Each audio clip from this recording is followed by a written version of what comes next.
The festive air of Fairhaven shattered when Officer Jack Miller stopped Grace Johnson and her teenage son Peter in a crowded parking lot.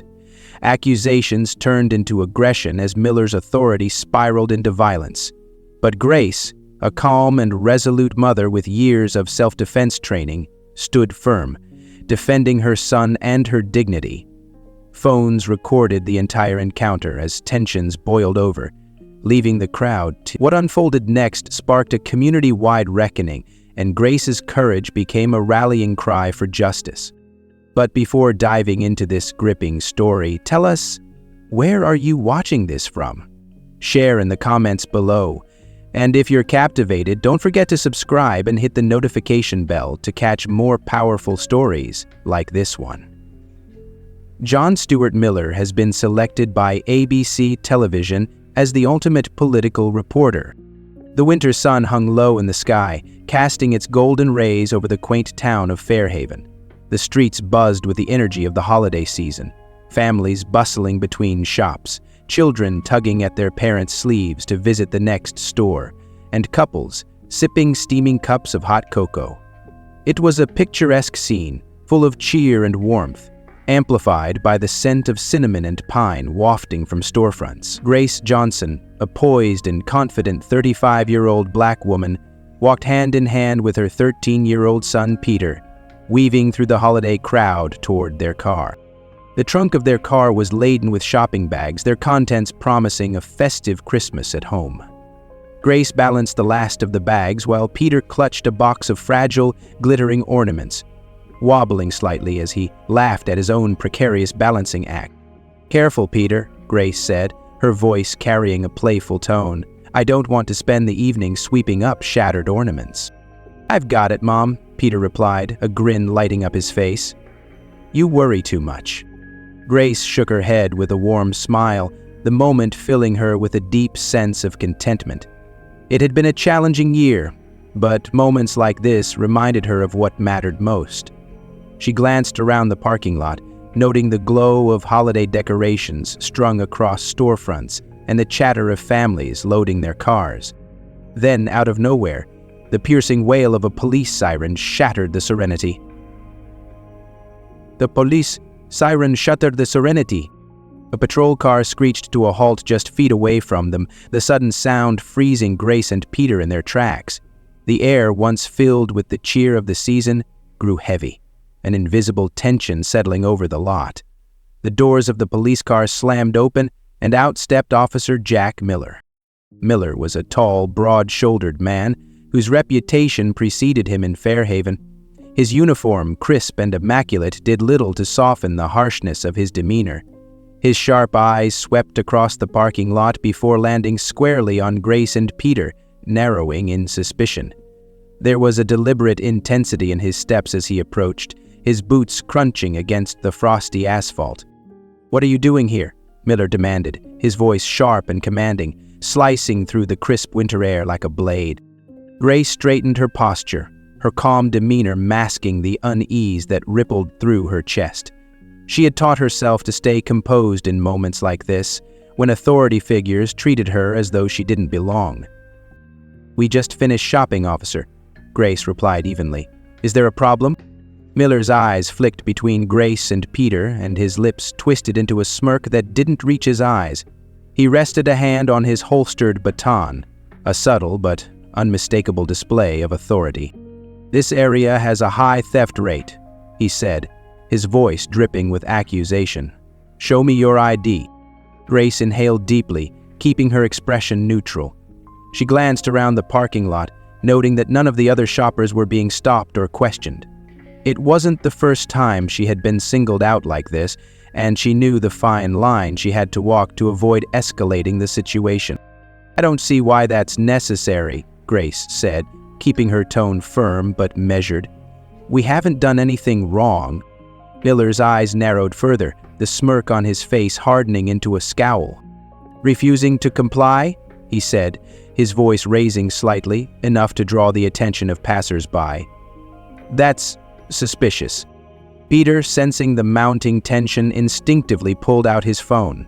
His hands trembled slightly, but his voice was steady when he whispered, "I've got this, Mom." Pause.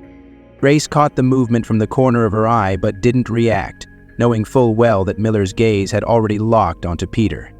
The sight of the phone in the teenager's hands seemed to spark something in the officer, a flicker of rage that ignited his already confrontational stance. "Turn that off, now!" Miller barked, taking a threatening step forward. Peter squared his shoulders, meeting the officer's gaze with a boldness that belied his age.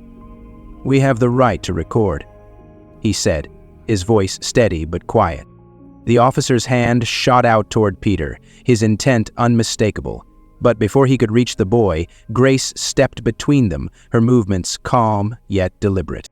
"Leave my son out of this," she said, her voice firm, eyes locked on Miller's. "He's done nothing wrong," Miller added. Miller's scowl deepened, and for a moment the tension between them crackled like static in the air. The parking lot, once filled with the hum of holiday cheer, was now eerily silent as a small crowd began to gather, their eyes darting between the officer and the mother and son. Miller straightened, his hand hovering near his baton once more. "Hand over your ID," he demanded, his tone growing colder, "or I'll have to detain you." Signs saw dullness present in the prisoner's eyes. He was ready. Grace didn't flinch. Her heart pounded in her chest, but her resolve remained steady.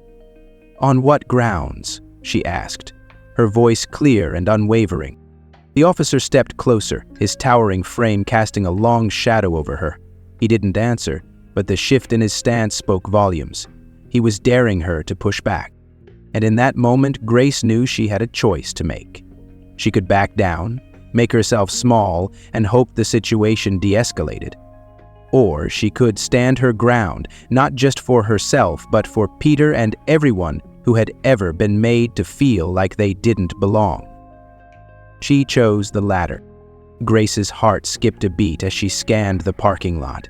Her mind raced, searching for an explanation, a rationale, for why they were being singled out. Around them, other shoppers moved freely, loading their cars with purchases or chatting as if nothing was amiss. It was clear no one else was being questioned. Still, she steadied herself, aware that even a hint of defiance could pour fuel on the fire. Taking a measured breath, she spoke, her voice calm and deliberate. "I don't see why that's necessary. We haven't done anything wrong." Her words were met with silence, but not the kind that de-escalates a situation. Officer Miller's lips curled into a smirk, the kind that hinted at his intent to provoke, to test boundaries. "Refusing to comply," he said, his tone sharp and cutting, calculated to intimidate. "That's suspicious.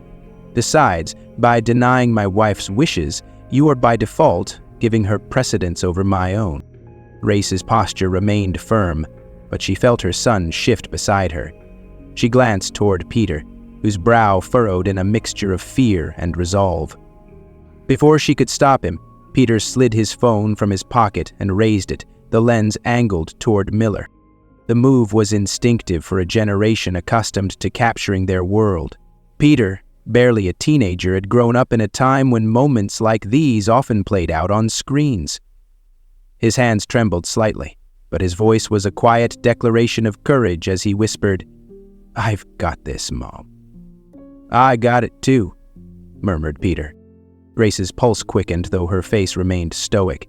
She didn't want to react to Peter's actions, knowing full well that acknowledgement might draw the officer's ire.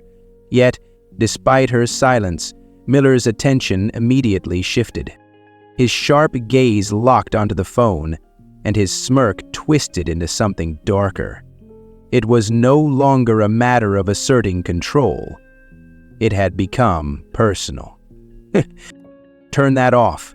Now," Miller barked, his voice rising, cutting through the murmurs of passers-by who had begun to notice the exchange.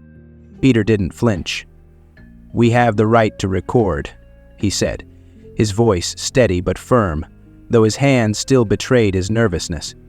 And once again, he played the somber melody that had been his father's favorite. Miller's expression hardened further, his jaw tightening as he took a step closer. In a sudden, forceful motion, he reached out, his hand aiming for Peter's phone. "Enough!"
Her tone didn't waver as she spoke again, louder this time. "Leave my son out of this. He's done nothing wrong." For a moment, Miller froze, his outstretched hand lingering midair. The tension between them was palpable, a crackling energy that drew the attention of those nearby. A small crowd began to gather at a distance, their eyes flitting between the imposing officer and the mother shielding her child. Miller's glare bore into Grace, his pride clearly wounded by her defiance. He straightened, stepping back just slightly, but the menace in his stance didn't subside. His hand moved toward his holstered baton, resting there as if reminding her of his authority. The murmurs in the growing crowd swelled, and Grace noticed the shifting energy around her. Some were pulling out their phones, recording quietly from the edges of the scene, while others whispered among themselves, their expressions ranging from concern to discomfort. "You're making a scene," Miller said finally, his voice low but dangerous, his eyes darting briefly to the onlookers before returning to Grace. "You're the one who stopped us," Grace replied, her tone unwavering. "You approached us. All we're doing is standing here, trying to leave." Miller's nostrils flared, and for a moment it seemed like the weight of the crowd's scrutiny might give him pause. But the flicker of hesitation quickly disappeared, replaced by the same cold determination. "You think you can talk to me like that?" he said, stepping forward again, his looming frame casting a shadow over her. "You think this," he gestured toward the phone in Peter's hand, "is going to intimidate me?" She raised her eyelids. "Perhaps. Is this okay?" Peter, emboldened by his mother's firm stance, spoke up again. "It's not about intimidation," he said, his voice louder now. "It's about the truth." The statement hung in the air, its simplicity cutting through the charged atmosphere. For a brief moment there was silence, broken only by the faint hum of nearby car engines.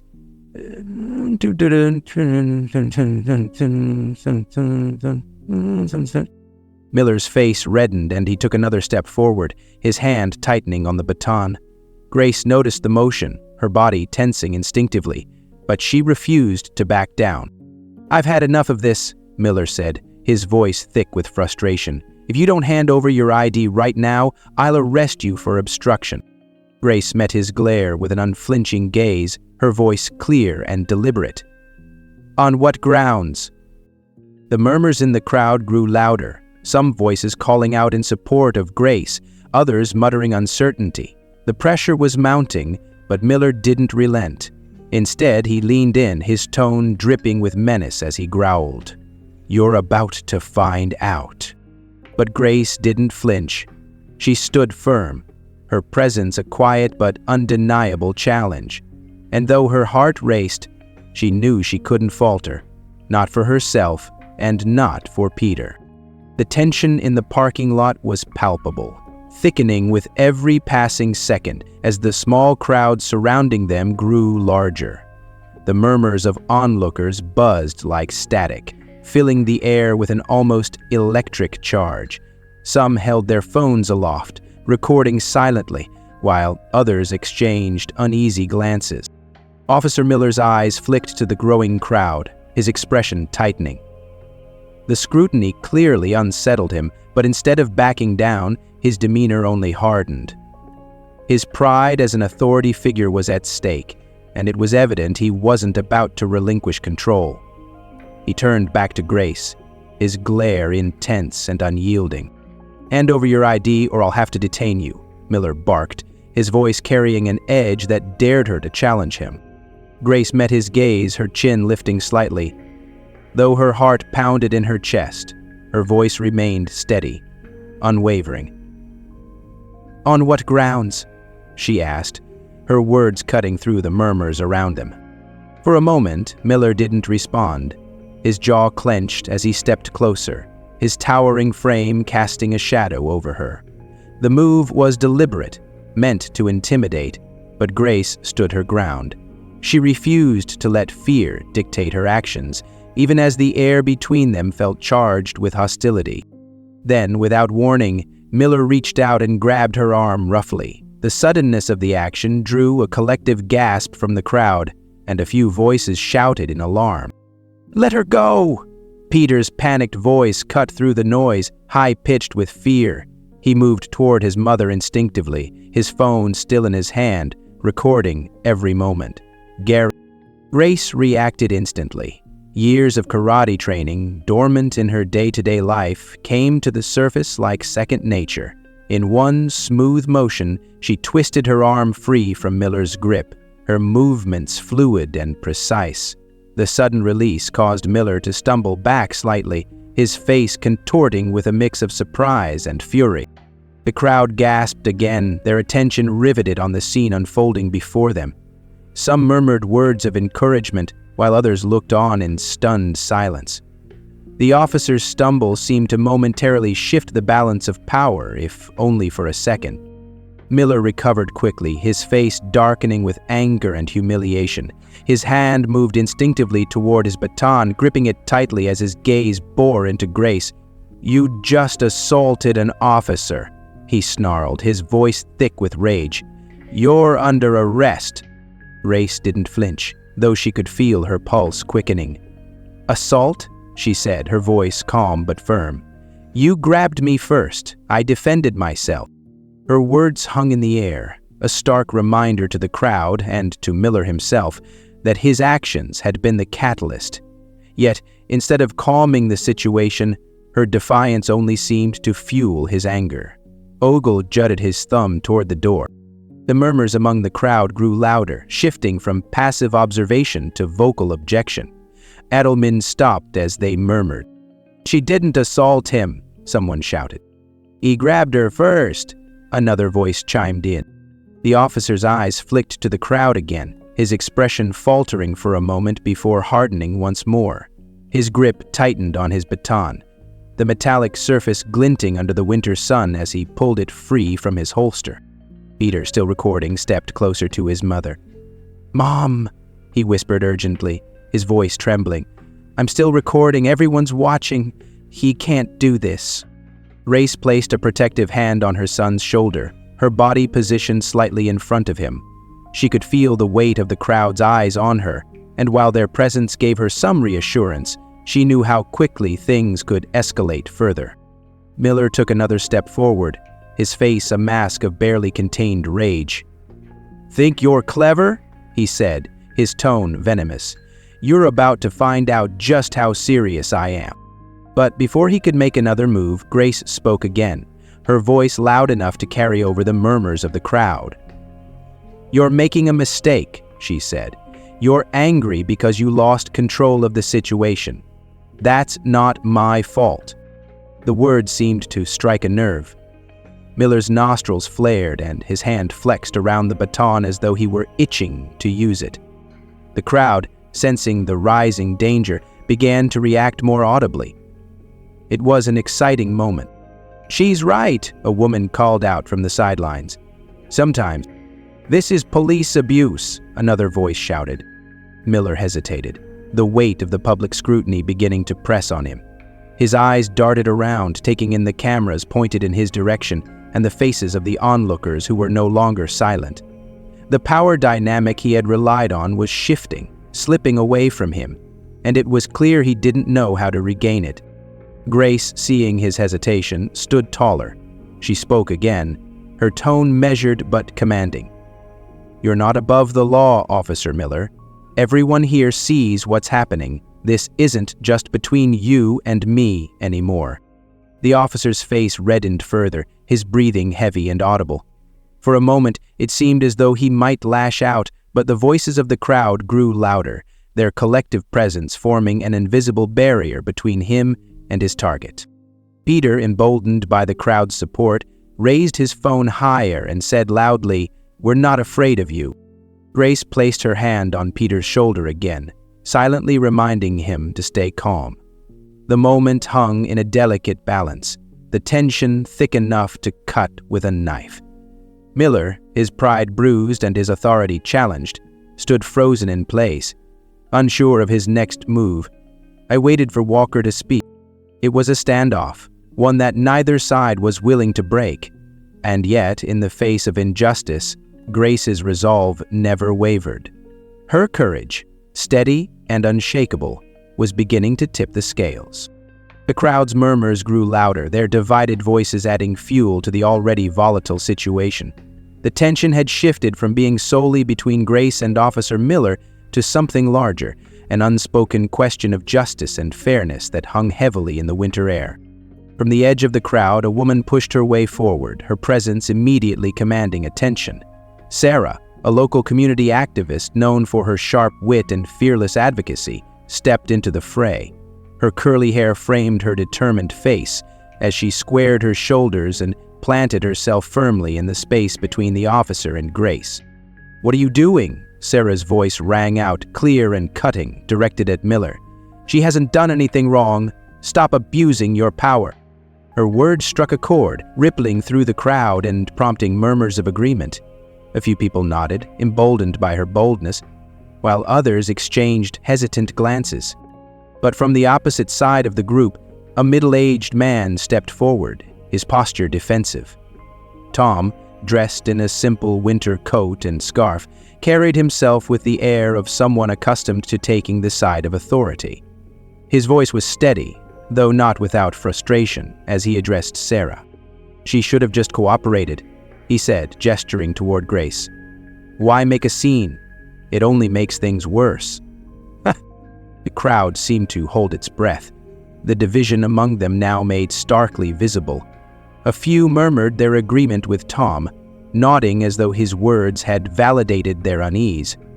Others bristled, their faces hardening as they sided silently with Sarah. Sarah's sharp gaze turned toward Tom, her tones snapping like a whip. "Would you say the same if it were your wife or daughter being treated like this?" Her question hung in the air like a challenge, its weight impossible to ignore. Tom faltered, his lips parting as though to respond, but no words came. His hesitation was enough to draw murmurs from the crowd, some voices growing louder in agreement with Sarah's point. "You can't just stand by and justify this," Sarah continued, her voice rising with conviction. "What happened to doing what's right? What happened to standing up for people?" Tom's expression flickered with uncertainty.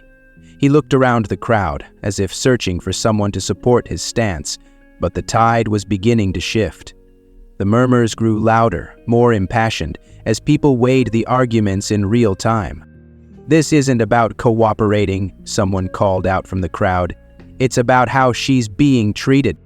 "Exactly," Sarah shot back, turning her attention to the crowd now. "You all see what's happening here.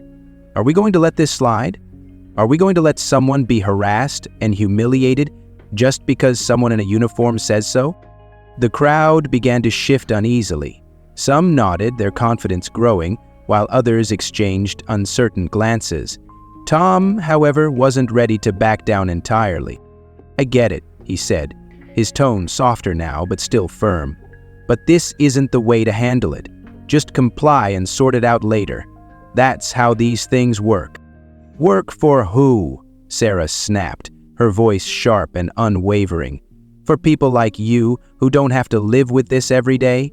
For people who don't have to teach their kids how to survive an encounter like this?" The weight of her words pressed heavily on the air, and Tom's face flushed slightly, though whether from anger or embarrassment wasn't clear.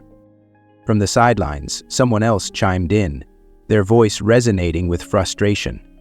"She has every right to stand up for herself. If we don't, who will?" Others in the crowd began speaking up, their voices overlapping in a chaotic symphony of opinions. Some echoed Sarah's sentiments, while others muttered about following the rules and avoiding trouble. "He let me go." Peter, still standing close to his mother, clenched his phone tightly, recording the back and forth. Grace placed a hand on his shoulder, silently reminding him to stay calm. She glanced at Sarah, grateful for her intervention, but her own focus remained on keeping the situation from spiraling further. Miller, who had been watching the exchange with an increasingly agitated expression, finally raised his voice, cutting through the cacophony. "Enough!" he barked, his tone sharp and commanding. "This isn't a debate. She broke the law, and I'm doing my job." "So?" Sarah didn't flinch. Instead, she crossed her arms and tilted her head slightly, her gaze unwavering. "Doing your job? Is that what you call harassing a mother and her son in broad daylight, with no evidence, in front of half the town?"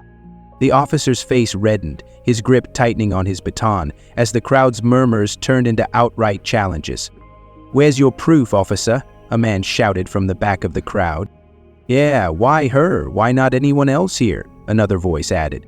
Tom, who had been silent since Sarah's pointed question, shifted uncomfortably. He glanced at the crowd, the growing wave of dissent visibly unnerving him. Finally, he looked back at Sarah and spoke in a quieter tone. "Maybe you're right," he admitted reluctantly, his voice barely audible over the crowd's rising noise. "But this isn't going to end well." "It never does," Sarah replied sharply, her tone softening just slightly. "But that doesn't mean we stand by and let it happen, Sarah." The tension in the crowd reached a boiling point, the lines drawn between those who stood with Grace and those who hesitated, uncertain or afraid of what taking a side might mean. And in the center of it all, Grace remained steadfast, her resolve unshaken, as the crowd's division played out around her. "Drink," the dragon asked, coming toward them. The atmosphere, already heavy with tension, seemed to ignite as Officer Miller's patience finally snapped. His face twisted with rage, his authority slipping under the weight of defiance from Grace and the growing disapproval of the crowd. Without warning, he unhooked his baton from his belt. The metallic surface gleamed under the winter sun, a stark contrast to the dark turn the situation had taken. The crowd gasped as Miller swung the baton toward Grace, its arc cutting through the air with frightening precision. Grace's instincts kicked in, and she sidestepped the blow with a swift, practiced motion, her years of training guiding her every move. The baton missed her by inches, the sound of its forceful swing audible even amid the rising murmurs of the crowd. "This is unnecessary," Grace said firmly, her voice calm but charged with authority. "I'm not resisting, but I will defend myself." Miller didn't respond with words. Instead, his anger flared hotter, his movements becoming more aggressive. He lunged toward her again, raising the baton for a second strike, his focus now solely on overpowering her. Grace reacted instinctively, raising her arm to block the attack. The baton struck her forearm with a dull thud, and though the impact sent a jolt of pain through her muscles, she held firm, her stance unwavering. The strength and discipline she had honed over the years showed in the controlled precision of her movements. The crowd's reaction was immediate and loud. Cries of alarm and outrage filled the parking lot, some shouting for Miller to stop, while others called for Grace to back down. "This has gone too far," a woman's voice rang out from the crowd. "Stop it, both of you," yelled another, their tone desperate. But Grace's focus didn't waver. Her eyes locked on Miller, assessing his every movement with the calm determination of someone who refused to let fear dictate her actions. Peter, still holding his phone steady, stepped closer to his mother, his voice breaking the chaos. "This is all on video," he shouted, his tone both defiant and terrified. Everyone's watching. Miller's eyes flicked toward Peter for a fleeting second, his jaw tightening as the reality of the situation pressed on him. The crowd, with their phones raised and their voices unified in condemnation, was no longer a passive audience. They were witnesses, and Miller knew it. But his pride, bruised and battered by the unfolding events, refused to let him back down. The hesitation that flickered across his face lasted only a moment before his expression hardened again. The weight of public scrutiny might have been enough to sway a cooler head, but Miller's rage overpowered his judgment. "You think you can embarrass me?" Miller spat, his voice low and venomous. He stepped forward again, the baton gripped tightly in his hand. "Let's see how tough you really are." The crowd erupted in a chorus of protests, their anger reaching a fever pitch. "This is abuse of power," shouted a man near the front. "Get someone here to stop him," another voice cried. Yet, amid the chaos, Grace held her ground. She shifted her stance slightly, bracing herself for whatever might come next. Her voice, steady and resolute, rose above the noise. "I'm standing here because I have to. Not just for me, but for everyone who's ever been in my shoes." Miller didn't care about her words. He cared only about reasserting control. He lunged again, swinging the baton with reckless force, but Grace was ready. She sidestepped with ease, her movements fluid and controlled. The crowd, now fully engaged, surged closer, their collective presence an unspoken barrier between Miller and his target. "You're only making it worse for yourself," Sarah shouted, her voice cutting through the din. She pointed directly at Miller, her expression fierce. "Walk away before this ends your career."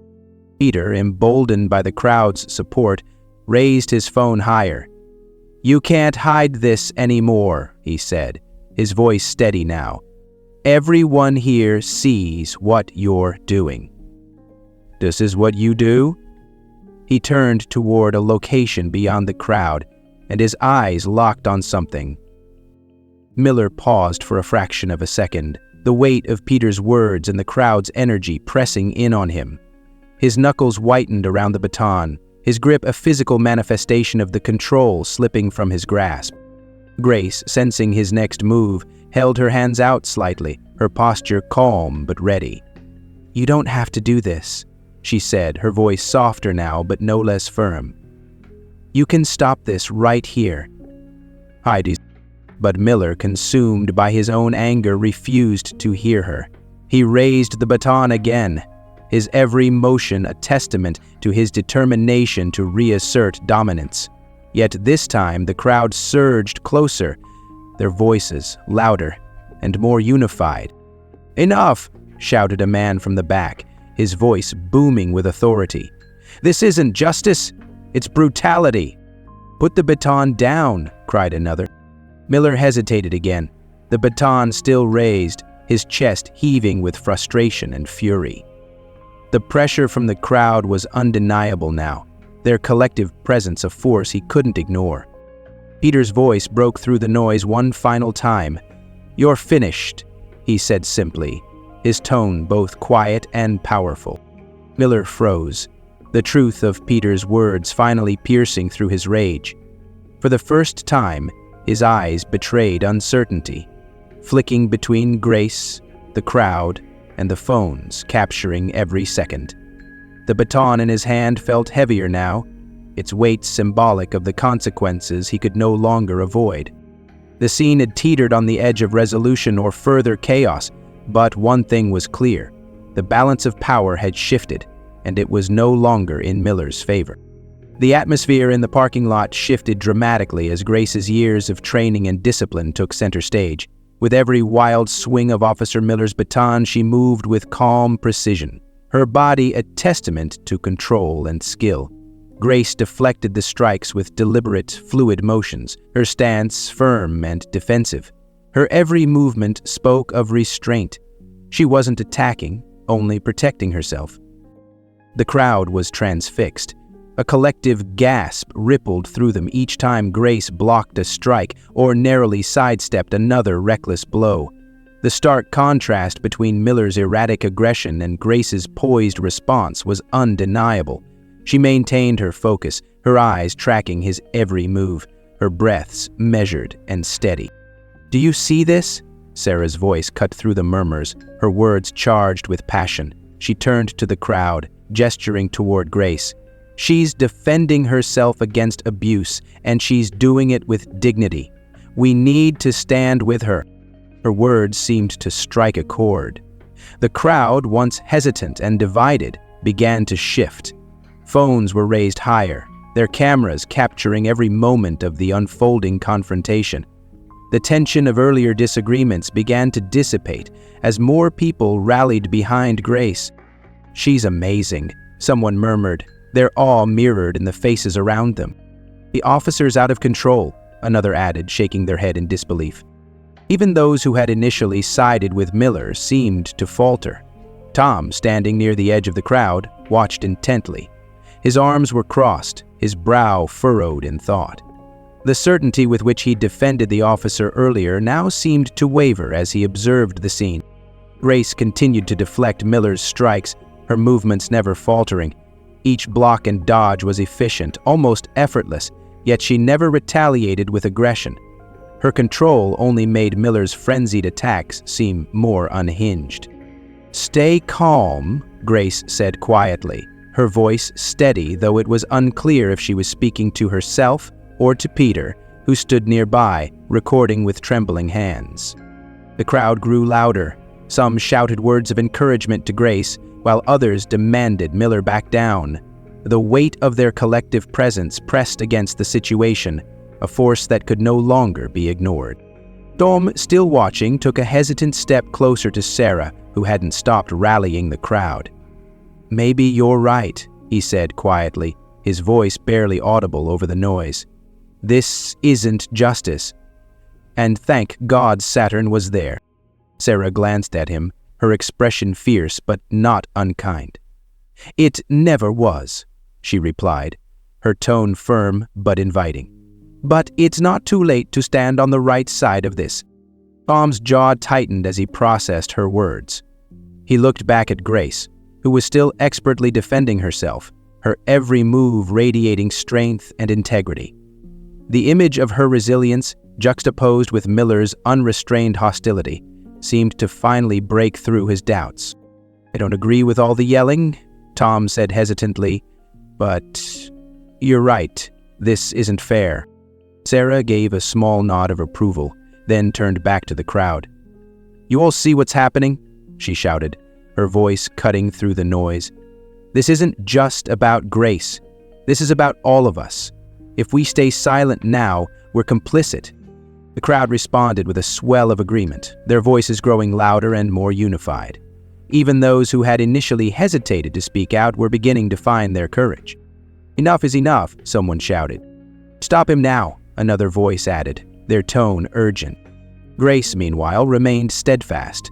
She deflected another swing of Miller's baton, stepping back to maintain her defensive stance. Her movements were deliberate, her resolve unshaken. She glanced briefly at the crowd, the support they offered giving her an extra measure of strength. Miller, however, showed no signs of stopping. His face was flushed with frustration and rage, his every motion more desperate than the last. The reality of the situation, the cameras, the crowd, the impossibility of regaining control, seemed to drive him further into his own fury. "You think you're better than me?" Miller snarled, his voice shaking with rage. "You think you can just stand there and humiliate me?"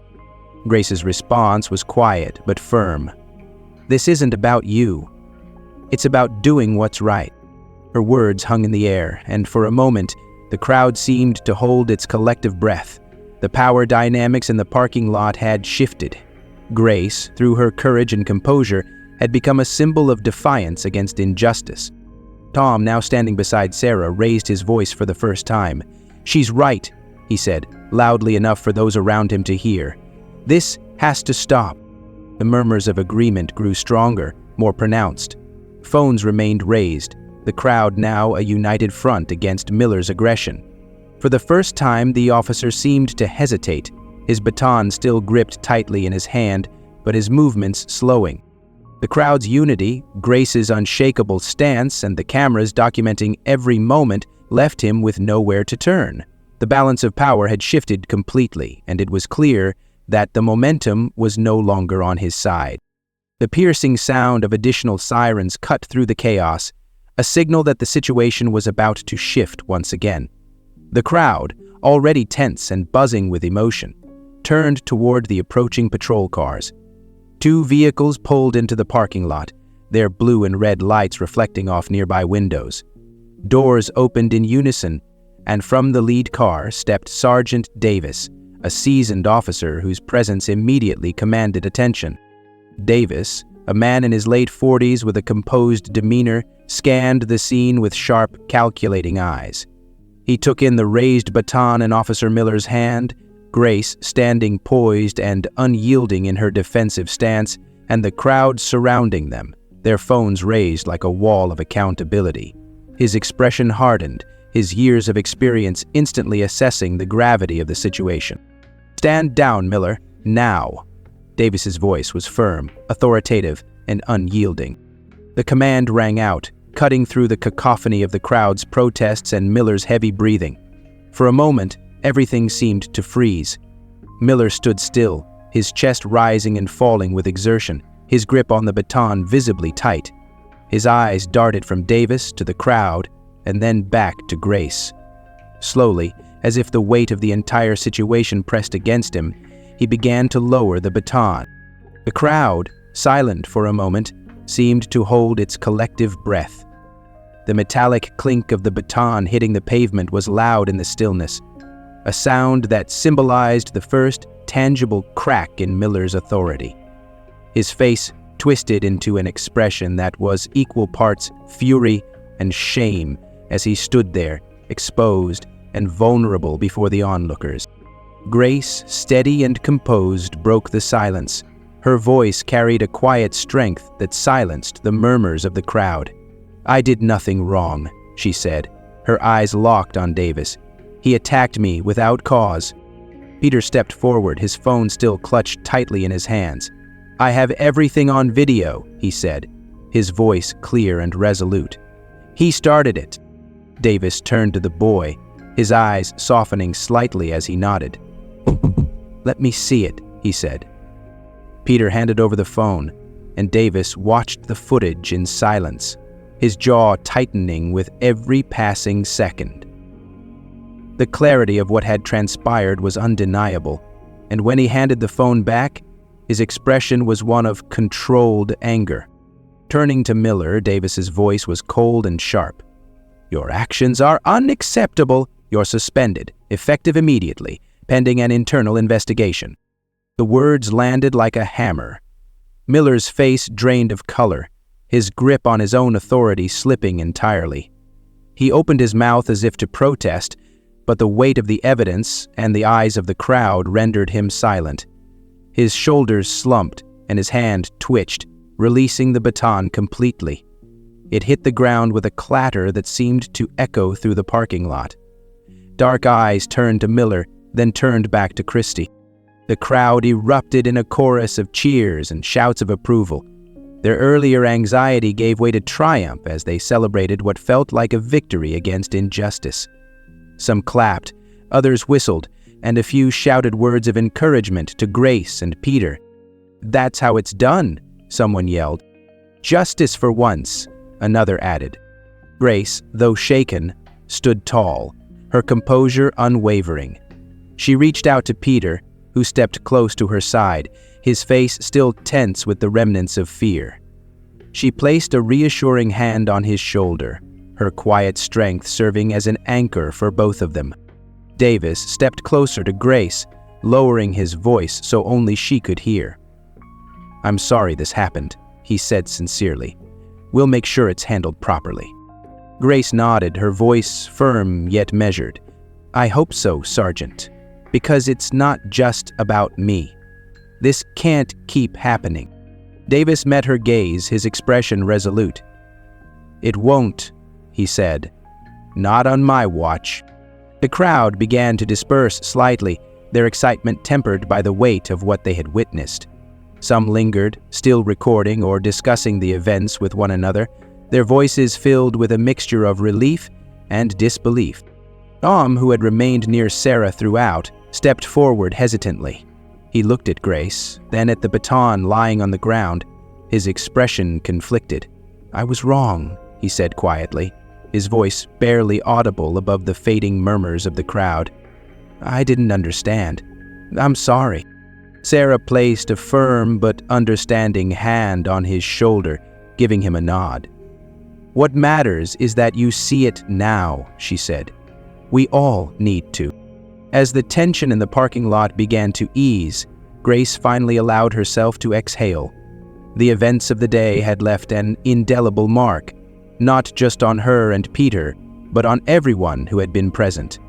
The scene they had lived through was captured on dozens of phones, destined to ripple far beyond the boundaries of Fairhaven.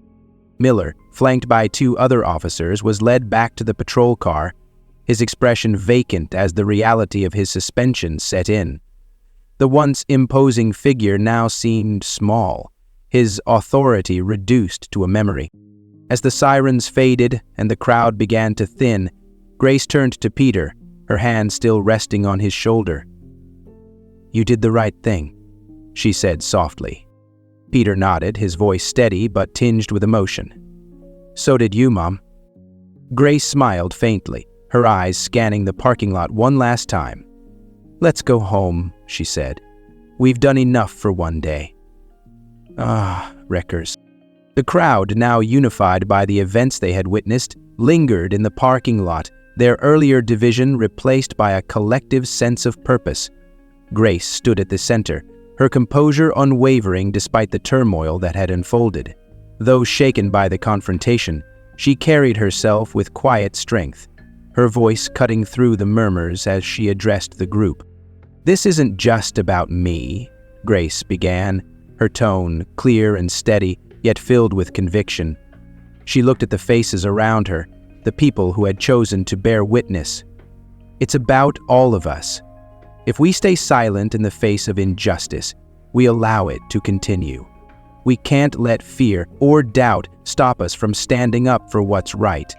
Her words rippled through the crowd, silencing the lingering whispers. For a moment, there was stillness, as though the weight of her message pressed upon each person. Then someone in the back began clapping, the sound echoing in the crisp winter air. Another joined, and then another, until the crowd erupted into a wave of applause. The energy in the group shifted once more, their earlier divisions melting into a sense of shared understanding. People exchanged nods, murmured words of agreement, and reached out to those they didn't know, forming connections in the aftermath of the turmoil. From the edge of the crowd, Tom stepped forward, his steps hesitant but deliberate. His head was bowed slightly, the earlier confidence in his stance replaced by a quiet humility. When he reached Grace, he stopped, meeting her gaze with an expression filled with regret. "I was wrong," Tom said, his voice heavy with sincerity. "I didn't understand what was happening. I let my assumptions guide me, and I didn't stand up when I should have. I'm sorry. Thank you for standing up when I didn't." Grace regarded him for a moment, her expression softening. She saw the weight of his remorse and the effort it had taken for him to step forward. With a nod, she replied, her tone forgiving but firm. "It's never easy to admit when we're wrong, but what matters is that you're here now." Sarah, who had been standing nearby, placed a supportive hand on Tom's shoulder. Her sharpness had softened into something encouraging, her smile gentle yet full of purpose. "It's never too late to do the right thing," she said, her voice carrying the same conviction that had fueled her earlier words. "What's important is what we do from here." Tom nodded, his shoulders relaxing slightly, as though the weight of the day had lifted. Around them, the crowd began to murmur again, this time with a sense of resolution. People were no longer simply bystanders.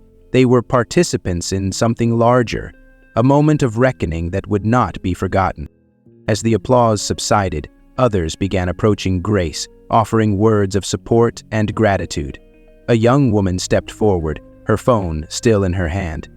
"I caught the whole thing," she said, her voice firm. "I'm going to share it everywhere. People need to see what happened." An older man, his weathered face marked by years of experience, added, "You've shown us what courage looks like. Thank you." Grace nodded, acknowledging their words, but her focus remained clear. "This moment isn't just about what happened here today," she said, her voice carrying across the group. "It's about what we do next. We have to hold people accountable, but we also have to work toward change. That's how we make sure this doesn't happen again." The crowd murmured their agreement, the unity of purpose growing stronger. People exchanged phone numbers, shared their recordings, and discussed ways to bring attention to what had unfolded. What had begun as a moment of division and uncertainty had transformed into a movement fueled by the courage and resolve they had witnessed. Peter stood close to his mother, his phone still in his hand, though the recording had stopped. He looked up at Grace, admiration shining in his eyes. "You were amazing, Mom," he said quietly. "I don't think I've ever been prouder." Grace placed a hand on his shoulder, her expression softening as she looked at him. "You were brave too, Peter," she said. "Sometimes being brave means simply doing what's right, even when it's hard." As the crowd began to disperse, the energy lingered. A sense of determination etched into the hearts of those who had witnessed the day's events. The recording of the incident would soon spread beyond the parking lot, sparking conversations about accountability, justice, and the power of standing together. Grace, though exhausted, felt a sense of peace settle over her. The battle was far from over, but this moment, this unity, was a victory in itself. She knew that the fight for justice would continue, and she was ready to face it head-on, not just for herself, but for everyone who deserved to live in a world free of fear and prejudice. The video of the confrontation spread like wildfire, igniting conversations far beyond the borders of Fairhaven. News outlets picked up the footage and it circulated on social media, sparking debates about police accountability, racial injustice, and the power of individual resistance. What had been a moment of fear and defiance in a quiet parking lot became a rallying cry for change. Grace's name quickly became synonymous with courage. Invitations poured in from schools, community events, and advocacy groups, asking her to share her story. At first, she was hesitant, uncertain if she wanted to relive the events of that day. But each time she thought about Peter, about the crowd that had stood with her, she knew the choice was clear. Standing before packed rooms, Grace spoke with clarity and conviction, her words weaving together the threads of her personal experience and the broader struggle for justice. Bravery, she often said, isn't about being fearless. It's about doing what's right, even when fear tries to hold you back. Her message resonated deeply. Students wrote essays about her, community leaders quoted her speeches, and parents shared her words with their children. She became a symbol of resilience and hope, proving that even in the face of overwhelming odds, one voice could ripple outward, creating waves of change. Meanwhile, the aftermath of the incident forced Fairhaven to reckon with itself. Officer Miller, facing widespread public disgrace, was suspended and required to attend mandatory training programs on bias and de-escalation. It wasn't an easy road for him. Confronting his actions and biases meant facing harsh truths about himself. Some in the community doubted his capacity to change, but others saw his journey as a necessary step toward healing. Miller, though reluctant at first, began to participate earnestly in the programs. Over time, he sought out conversations with community leaders and activists, listening to their experiences and learning from them.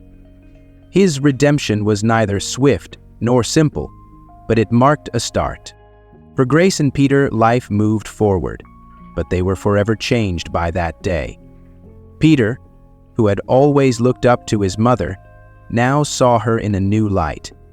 One evening, as they sat together at the kitchen table, Peter broke the silence, his voice steady but full of emotion.